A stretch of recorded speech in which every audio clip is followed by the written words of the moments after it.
Michael, c'est ça? Oui. Michael de l'association Actupienne. Alors, est-ce que vous pouvez... Bonjour déjà. Bonjour. Merci d'être avec nous. Est-ce que vous pouvez nous expliquer quelle est cette association? Qu'est-ce que vous faites? C'est quoi Actupienne? Alors, les Actupiennes, c'est une association de lutte contre le sida.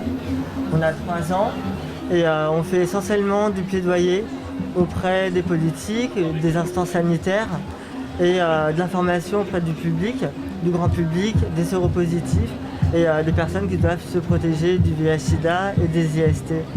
On a aussi une antenne à Bergerac où là on est plus axé sur les actions de prévention sur le terrain puisque c'est une ville où il n'y a pas du tout d'action autour du VIH/SIDA au niveau local. Alors Bergerac, moi je suis assez mauvais en géographie, c'est dans le sud de la France, c'est ça? C'est en Nouvelle-Aquitaine. En Nouvelle-Aquitaine. En Dordogne.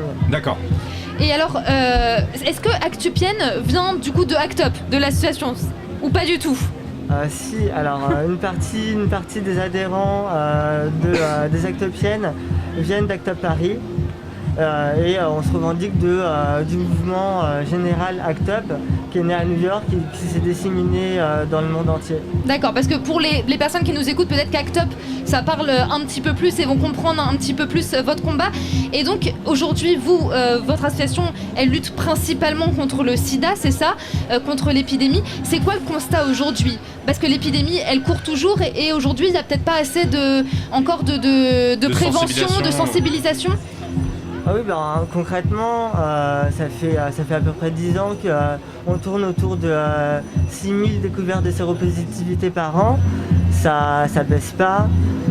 Chez certaines populations comme les homo-bi et HSH, ça commence à faiblir, mais vraiment très timidement. Faut que ça se poursuive sur plusieurs années pour vraiment avoir des résultats. Mais il y a toujours un quart des découvertes de séropositivité qui sont en stade sida. Donc en fait, les gens se dépistent pas assez et plus il y a un retard au dépistage, plus la maladie s'installe, plus elle fait des dégâts sur les corps et plus il y a des comorbidités qui se greffent au VIH. Et alors, comment est-ce que vous agissez concrètement sur le terrain pour essayer de sensibiliser, de faire comprendre aux gens que c'est important déjà de se protéger et puis aussi de se faire dépister régulièrement pour éviter ce genre de découverte? Alors, nous on est surtout axé sur les politiques, le ministère de la Santé, les élus locaux, régionaux. Vous êtes des partenaires officiels de toutes ces institutions, vous faites des réunions avec eux pour essayer de voir des... On va pas dire qu'on est des partenaires. En tant qu'association activiste, on n'est pas des partenaires. On n'est pas des relais du gouvernement. En soi, c'est aux politiques de de mener des actions qui soient efficaces avec les moyens budgétaires et les structures nécessaires. Vous êtes plus des lanceurs d'alerte en fait. Voilà, c'est ça. Et aujourd'hui, où est-ce qu'ils sont les manquements au niveau des institutions par exemple? Est-ce qu'il n'y a pas assez de budget, il n'y a pas assez de campagnes de communication qui sont faites? Il n'y a pas assez de campagnes de communication sur tous les moyens de prévention. Il n'y a pas assez de campagnes de communication auprès des jeunes. Les séances d'éducation à la sexualité au sein des lycées ne sont pas faites.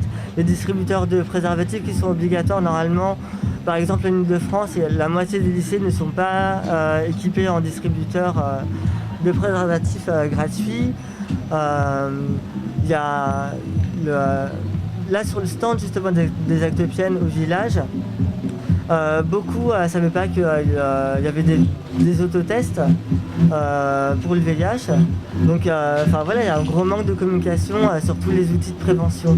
Effectivement. On rappelle à l'entrée du village, donc il y a de quoi se faire dépister pour le Covid, mais il y a aussi des autotests donc, pour le VIH. C'est l'un des premiers moyens utiles pour pouvoir avoir... parce que ça peut faire peut-être peur aussi d'aller se faire dépister chez certaines personnes où il y a peut-être un doute, où ils hésitent peut-être à y aller. Là au moins ils peuvent le faire eux-mêmes et voir directement et puis essayer de faire un premier pas vers l'espèce de tabou qu'il y a à se faire dépister des fois. Oui, c'est ça en fait. Quand il y a eu l'autorisation des autotests en France, ça a été précédé d'une étude auprès des populations susceptibles de l'utiliser. Et concrètement, c'est des populations qui ne vont pas dans les labos d'analyse médicale, qui ne vont pas dans les centres de dépistage gratuits et anonymes, alors que c'est gratuit et anonyme, et ils veulent absolument un anonymat complet. Donc c'est un outil en plus pour des populations qui ne vont pas se faire dépister. Est-ce que avec l'épidémie de coronavirus qu'on a vécue, vous voyez aussi qu'il y a encore moins de personnes qui vont se faire dépister ou alors qui ne vont pas dans des rendez-vous médicaux et qui suivent pas bien les traitements et parce que ça a été compliqué avec les contraintes sanitaires en plus? En tout cas, c'est ce qu'ont donné les résultats du nombre de dépistages en 2020. Pendant les différents confinements, il y a eu une grosse baisse des dépistages parce que les services d'infectiologie et les Cégides étaient très resserrés au niveau des horaires et les services d'infectiologie étaient majoritairement concernés par le Covid. C'est quoi la principale revendication? Qu'est-ce qu'on peut vous souhaiter, en tout cas pour votre association Les Actopiennes, si devait y avoir une action prioritaire que vous voulez mettre en place avec, en tout cas, pousser le gouvernement à le faire ou les autorités de santé? Là, en fait, ça fait 3 ans qu'on demande au ministère de la Santé de pouvoir distribuer des autotests librement par toutes les associations et pas seulement les associations qui peuvent faire du dépistage rapide par TROD. On n'est pas entendu, on relance le ministre qui nous a redirigés vers la DGS et pour l'instant il n'y a rien. Simplement pour essayer de... Ouais. La DGS, c'est parce qu'il y a beaucoup d'acronymes. La DGS, c'est Direction Générale de la Santé. Voilà. C'est ça.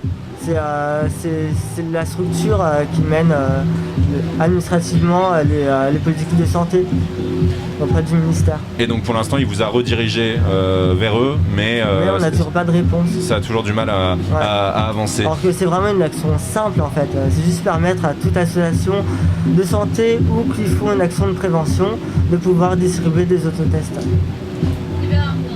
Je n'ai pas mon micro allumé. Oui, c'est mieux avec le micro maintenant. Bien, merci beaucoup. Donc c'est Michael de l'association Actopiennes. Où est-ce qu'on peut vous retrouver? Vous êtes aussi sur un site, vous avez peut-être un site internet, quelque chose? On a notre site internet, on est sur Facebook, Twitter et Instagram. Parfait, donc Actopiennes pour retrouver toute l'association et pour peut-être aussi connaître les centres de dépistage, les actions qui sont menées et pouvoir ainsi avoir toutes les informations sur les maladies sexuellement transmissibles ou sur les IST, sur le VIH, etc. Merci beaucoup, Mickaël. Merci.